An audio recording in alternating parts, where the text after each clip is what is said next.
The formation of the communist movement in China, from the century of humiliation to Marxist thought.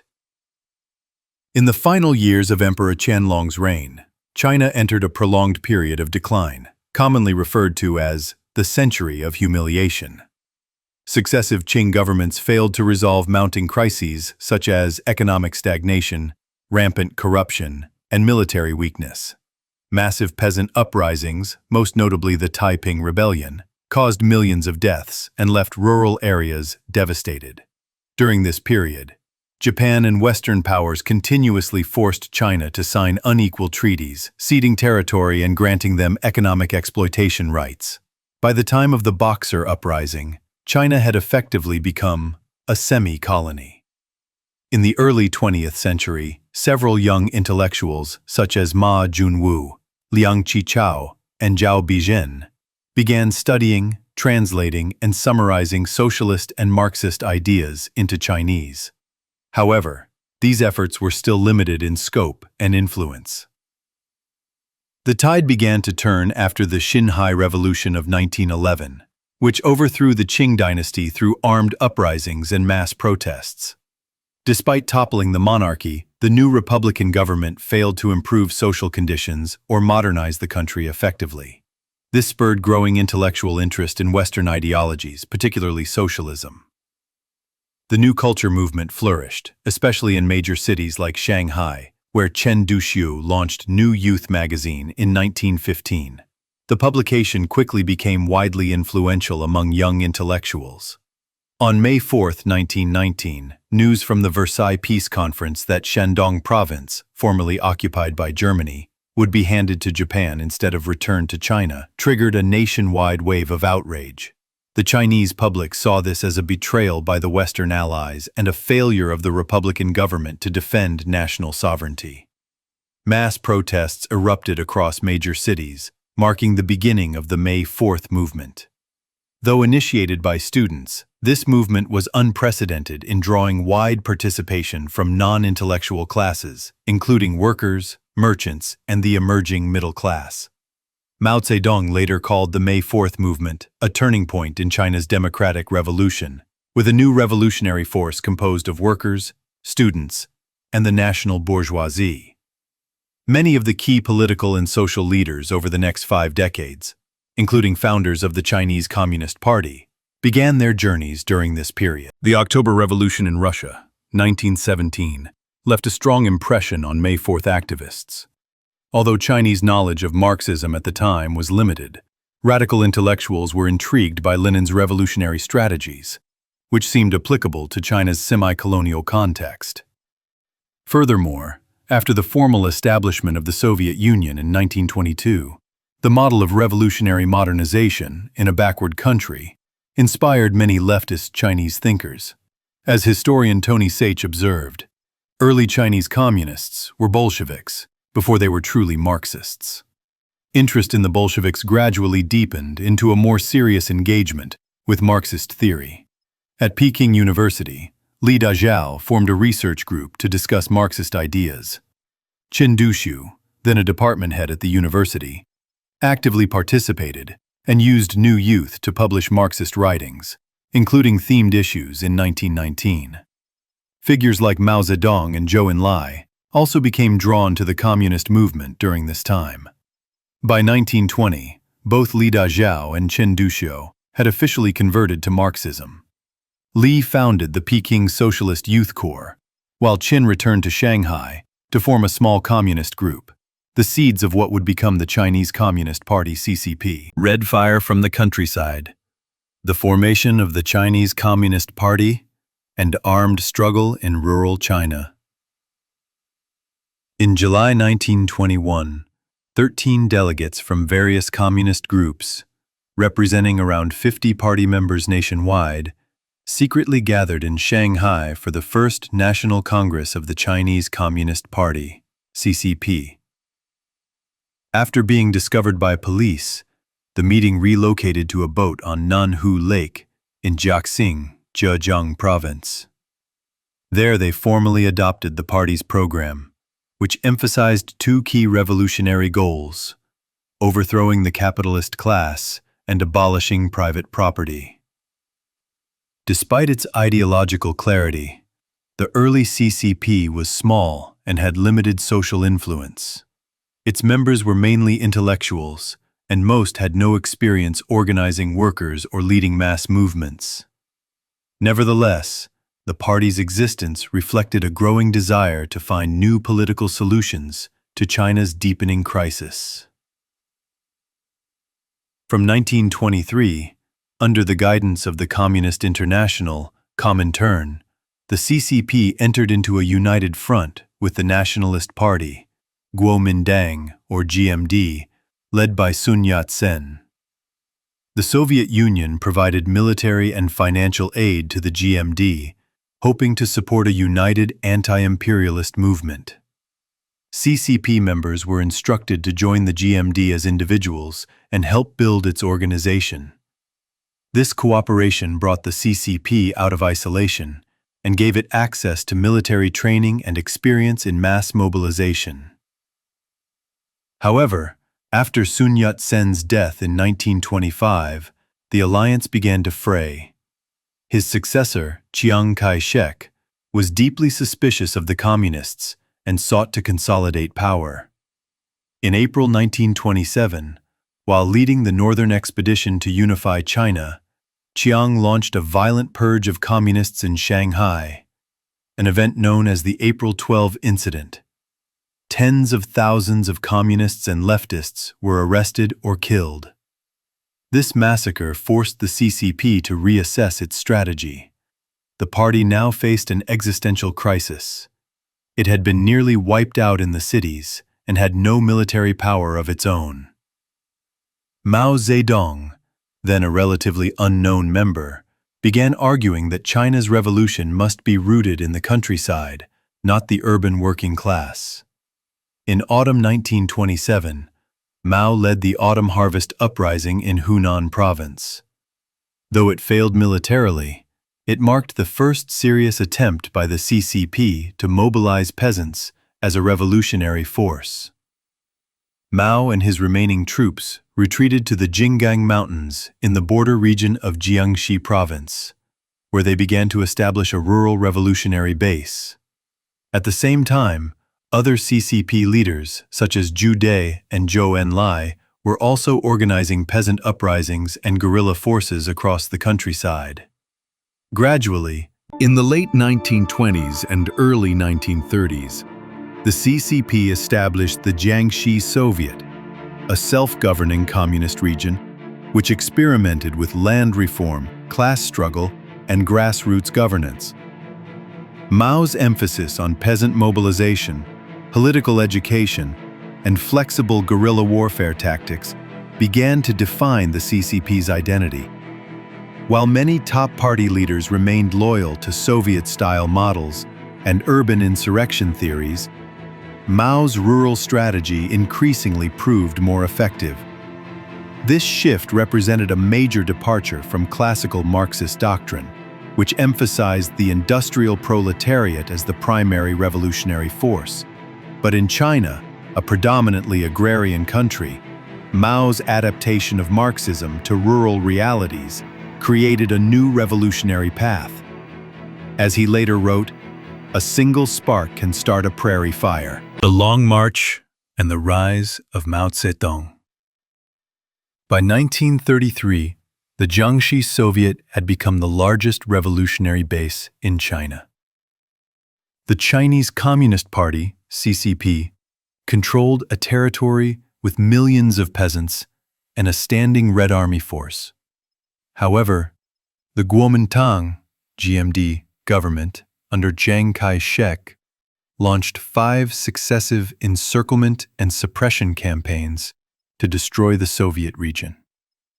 The CCP, guided at the time by leaders loyal to the Comintern, especially Bo Gu and Otto Braun, a German Comintern military advisor, focused on conventional defense tactics, which proved increasingly ineffective. After surviving the first few campaigns, the CCP was eventually overwhelmed during the 5th. Facing annihilation, the party made a fateful decision: In October 1934, the Red Army broke out of the encirclement and began a massive, year-long strategic retreat known as the Long March. This arduous journey covered over 9,000 kilometers across some of the most difficult terrain in China, from the marshes of Jiangxi to the snow-capped mountains and grasslands of western China. Only about 10% of the original 80,000 troops who started the march survived to reach Yan'an in northern Shaanxi in 1935. Despite its heavy losses, the Long March became a foundational myth for the CCP, symbolizing sacrifice, endurance, and revolutionary willpower. Along the way, Mao Zedong gradually emerged as the undisputed leader of the party. At the Zunyi Conference in early 1935, Mao effectively replaced Bo Gu and Otto Braun as the top strategist. His political and military vision was now ascendant. In Yan'an, the CCP rebuilt its base and began a process of ideological consolidation. The Red Army was renamed the 8th Route Army and placed under nominal nationalist command during the Second United Front, 1937 to 1945, an uneasy alliance between the CCP and the GMD to resist Japanese invasion. But in practice, the CCP used the war as an opportunity to expand its influence across rural northern China. It organized mass education campaigns, redistributed land, and built new guerrilla networks in areas previously untouched by the revolution. Meanwhile, Mao continued to refine his theories. In his 1938 speech on protracted war, he argued that China's victory over Japan would depend not on quick battles, but on long-term attrition and mass mobilization. He also advanced a concept of people's war, in which guerrilla forces would be embedded in the peasantry, relying on political as much as military strength. This period also saw the rise of Mao. By the end of World War II, the CCP had grown from a marginal force into a major political and military contender. It controlled vast swaths of territory, especially in the north, and had a Red Army of nearly 1 million troops. With the Japanese surrender in 1945, the stage was set for the final showdown between the CCP and the GMD, a civil war that would decide China's future. Total victory: the Communist Revolution and the founding of the People's Republic. After Japan's surrender in August 1945, a fragile peace was briefly negotiated between the Chinese Communist Party, CCP, and the Kuomintang, GMD, mediated in part by the United States. However, the underlying tensions were too deep. By 1946, the two sides had plunged into full-scale civil war. Despite being outgunned and initially outnumbered, the CCP rapidly gained the upper hand. Mao Zedong and his generals, including Lin Biao, Liu Bocheng, and Zhu De, commanded a highly disciplined and politically motivated army. The CCP drew strength from its deep base in the countryside, where land reform and local mobilization had built strong peasant support. Meanwhile, the GMD struggled with corruption, low morale, hyperinflation, and declining popular legitimacy in the cities. From 1946 to 1949, the People's Liberation Army, PLA, as the communist forces were now called, waged a series of coordinated campaigns that overwhelmed GMD positions. In 1947, they captured large swaths of Manchuria. In 1948, the decisive Liaoshen, Huaihai, and Pingjin campaigns sealed the GMD's fate. By early 1949, communist troops entered Beijing, then Beiping, without resistance. On October 1, 1949, Mao Zedong stood atop the Gate of Heavenly Peace in Tiananmen Square and proclaimed the founding of the People's Republic of China, PRC, It was a moment of revolutionary triumph, the culmination of more than 2 decades of struggle. For the first time in a century, China was unified under a single, indigenous government not beholden to foreign powers. Mao declared that, "The Chinese people have stood up, marking the beginning of a new political order." Chiang Kai-shek and the remnants of the GMD retreated to Taiwan, where they maintained the Republic of China government with U.S. backing. The split between the PRC on the mainland and the ROC in Taiwan would become one of the major geopolitical fault lines of the Cold War, and remains unresolved today. In the early years of the PRC, Mao and the CCP faced monumental tasks, rebuilding a war-ravaged nation, stabilizing the economy, land redistribution, restoring infrastructure, and re-establishing central authority. The regime launched campaigns to eliminate counter-revolutionaries, consolidate control over ethnic borderlands like Tibet and Xinjiang, and build a new socialist economy. By the mid-1950s, the land reform campaign had redistributed land to hundreds of millions of peasants, wiping out the landlord class. In 1953, China launched its first 5-year plan, modeled on Soviet industrialization. Soviet advisors and aid helped China build heavy industry and create new urban. However, the triumph of revolution was also the beginning of a new set of contradictions and challenges.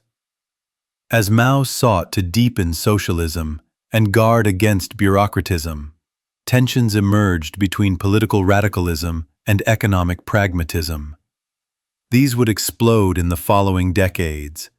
First in the disastrous Great Leap Forward, then in the Cultural Revolution. But in 1949, none of that had yet come to pass. For millions of Chinese, the communist victory represented the end of humiliation, division, and foreign domination. It marked the birth of a new era, with Mao Zedong as its supreme architect, remaking society, class struggle, the state, and the early PRC. The founding of the People's Republic of China, PRC, in 1949 was not the end of revolution, but its transformation. For Mao Zedong and the Chinese Communist Party, CCP, political victory on the battlefield had to be followed by the complete remaking of society. The early years of the PRC, 1949 to 1957, were defined by efforts to consolidate power, suppress enemies, and rapidly transition from a semi-feudal, agrarian society to a socialist industrial state. Class struggle as a tool of governance. At the heart of the new regime's agenda was the idea that class struggle must continue after the revolution.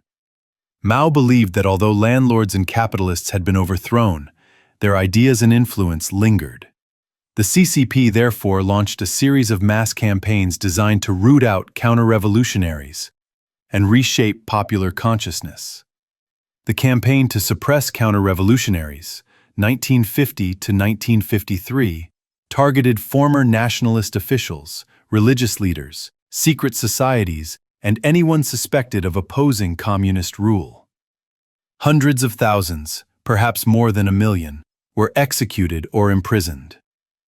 Public denunciations, struggle sessions, and executions became common. The goal was not only punishment, but mass political education. The people were encouraged to actively participate in rooting out enemies of the people. Simultaneously, the CCP implemented land reform across the countryside. Land was confiscated from landlords and redistributed to poor and middle peasants. In many villages, this process involved speaking bitterness sessions, where peasants publicly recounted abuses they had suffered, followed by the punishment, often execution, of local landlords. While the land reform empowered millions and dismantled a centuries-old landowning class, it also introduced a deep trauma into rural society, constructing the socialist state. After the violence of land reform subsided, the focus shifted to state building. The 1954 Constitution of the PRC established a centralized, unitary government with the CCP at its core. The regime created new state institutions, from the Public Security Bureau to the People's Procuratorate. Political power was concentrated in the party, while mass organizations, such as women's federations and youth leagues, mobilized society from below.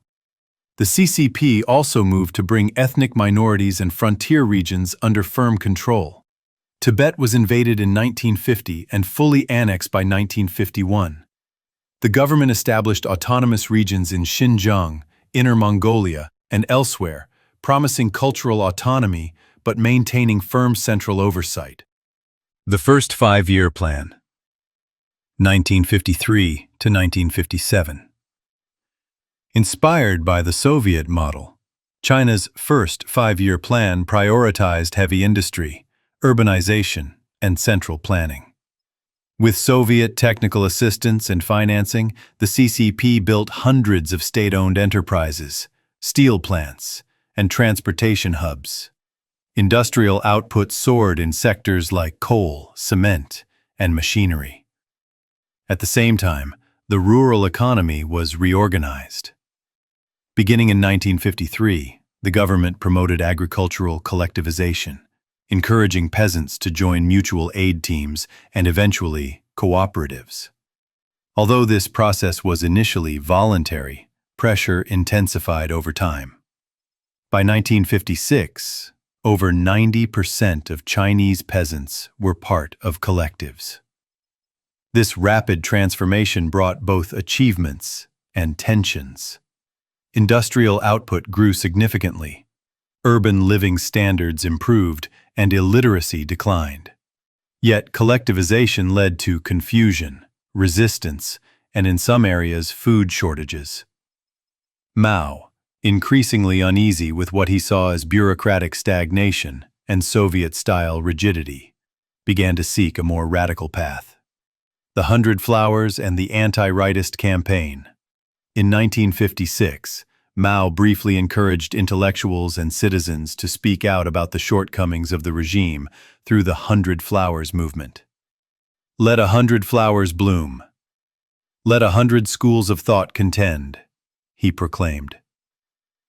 Criticism of corruption, bureaucratism, and heavy-handedness poured forth, more than Mao expected or welcomed. Within months, the movement was abruptly reversed. In 1957, the CCP launched the Anti-Rightist Campaign, labeling critics as enemies of socialism. Hundreds of thousands of people, intellectuals, students, journalists, even loyal party members, were purged, exiled, or sent to labor camps. This turn marked a major shift. From this point forward, dissent would be equated with treason. The party's message was clear. Criticism would be tolerated only when it served the goals of the revolution, and Mao's word was becoming increasingly unchallengeable. The Great Leap Forward, Utopianism and Catastrophe. The Great Leap Forward, 1958 to 1962, was one of the most ambitious and disastrous experiments in social engineering in human history. Conceived by Mao Zedong as a way to catapult China into a communist utopia, it sought to bypass the traditional stages of development and leap directly into a future of industrial abundance and communal equality. Instead, it resulted in mass famine, widespread suffering, and the deaths of tens of millions. Vision and launch. Disillusioned with Soviet-style central planning and anxious to prove China's revolutionary independence, Mao advocated for a new development strategy, emphasizing mass mobilization over technical expertise. He declared that the masses have boundless creative power and that through sheer revolutionary will, China could outpace Britain in steel production within 15 years, possibly even 5. In 1958, the Great Leap Forward was officially launched. Its two main pillars were people's communes. Rural collectives were merged into massive communes of 5,000 to 30,000 people. These were not just agricultural cooperatives, but comprehensive units of governance, production, and daily life. Communal kitchens replaced family cooking, childcare was collectivized, and private property was abolished. The goal was to eliminate bourgeois individualism and forge new socialist humans. Backyard furnaces and industrial surges. Every commune was encouraged to set up backyard steel furnaces to boost production. Peasants melted down pots, tools, and even household furniture in an attempt to meet quotas. Official reports claimed miraculous results: record grain harvests, soaring steel output, though much of this was fabricated or useless. Catastrophe unfolds. Behind the rosy statistics lay grim realities. Local cadres inflated production figures to meet impossible targets, and the state requisitioned grain based on these false numbers. Left with little to eat, peasants began to starve. Traditional agricultural practices were abandoned in favor of untested methods, such as deep plowing and close planting. Combined with poor weather and chaotic management, harvests collapsed. By 1959, the scale of the disaster became undeniable. Reports of mass starvation began leaking to the central government, but fear and political pressure prevented honest accounting. Officials who spoke out, like Defense Minister Peng Dehuai, were denounced and purged. At the Lushan Conference in 1959, Peng's criticism of the leap cost him his position and helped reinforce Mao's grip on the party. The famine deepened through 1960 and 1961. Mortality soared. In some provinces, such as Anhui, Henan, and Sichuan, entire villages were depopulated. Cannibalism, child abandonment, and suicide became tragically common. Retreat and repercussions. By late 1961, facing undeniable collapse, the CCP leadership began to reverse course. Liu Shaoqi and Deng Xiaoping, more pragmatic leaders, took charge of economic recovery. Communes were scaled back, private plots restored, and material incentives reintroduced. Grain production slowly began to recover. Mao, though still revered, retreated somewhat from day-to-day governance. His authority had been shaken but not broken. He interpreted the partial rollback of the Great Leap not as necessary correction, but as evidence of growing revisionism and bourgeois tendencies within the party. Over the next few years, Mao brooded on this crisis and began planning his comeback, not just to power, but to revolutionary purity. The Cultural Revolution, Red Guards, purges, and revolutionary chaos. The Great Proletarian Cultural Revolution, 1966 to 1976, was Mao Zedong's final and most radical campaign, an attempt to rekindle the revolutionary spirit, purge perceived enemies, and remold Chinese society in his image. It unleashed a decade of upheaval that tore through institutions, families, and identities. What began as a political struggle within the Communist Party evolved into a mass movement marked by chaos, fanaticism, and trauma. Origins: Mao's return and the fear of revisionism. After the disaster of the Great Leap Forward, Mao had taken a backseat in day-to-day governance. More moderate leaders like Liu Shaoqi and Deng Xiaoping focused on economic stabilization, encouraging market incentives and improving productivity. Mao saw these policies as backsliding into capitalism and betrayal of the revolution. International developments compounded Mao's anxieties. In the Soviet Union, Nikita Khrushchev had denounced Stalin and moved toward peaceful coexistence with the West, a path Mao regarded as cowardly revisionism. He feared the same decay in China, where he believed capitalist roaders had infiltrated the CCP. In 1966, Mao launched the Cultural Revolution as a mass mobilization to prevent China from going the way of the Soviet Union. Framing it as a struggle between the proletariat and the bourgeoisie, he called on the youth to bombard the headquarters and cleanse the party, state, and society of old ideas, old culture, old customs, and old habits, the four olds. Lances had the filled and worse filling class purge of the party and state inside the CCP. A ruthless purge unfolded. Senior leaders were humiliated, imprisoned, or worse.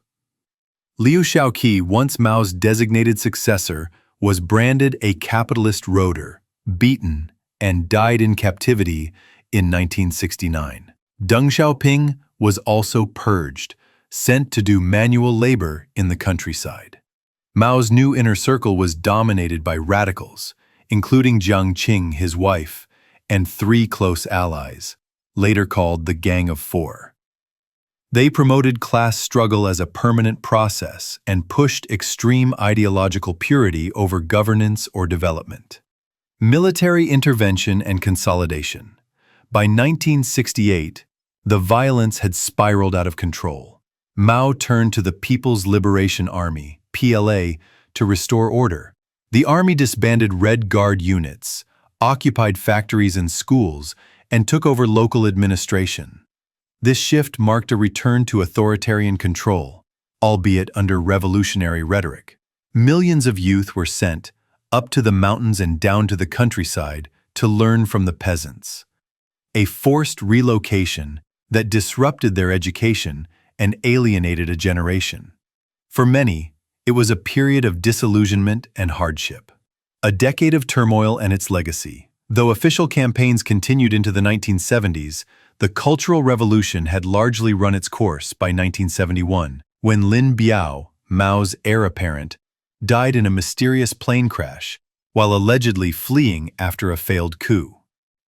His fall marked the beginning of Mao's gradual retreat from active leadership. The final years of the Cultural Revolution were marked by infighting, stagnation, and malaise. By the time of Mao's death in 1976, China was exhausted. Millions had been persecuted, tens of thousands killed, and the education, health, and legal systems devastated. Shortly after Mao's death, the Gang of Four was arrested. The party quickly moved to declare the Cultural Revolution a serious mistake, blaming its excesses on a small cabal and absolving Mao only partially. The era was over, but its scars ran deep. Thank you so much for watching and listening. If you enjoyed this content and found it interesting, don't forget to leave a like, subscribe, and hit the notification bell so you won't miss any of our upcoming videos.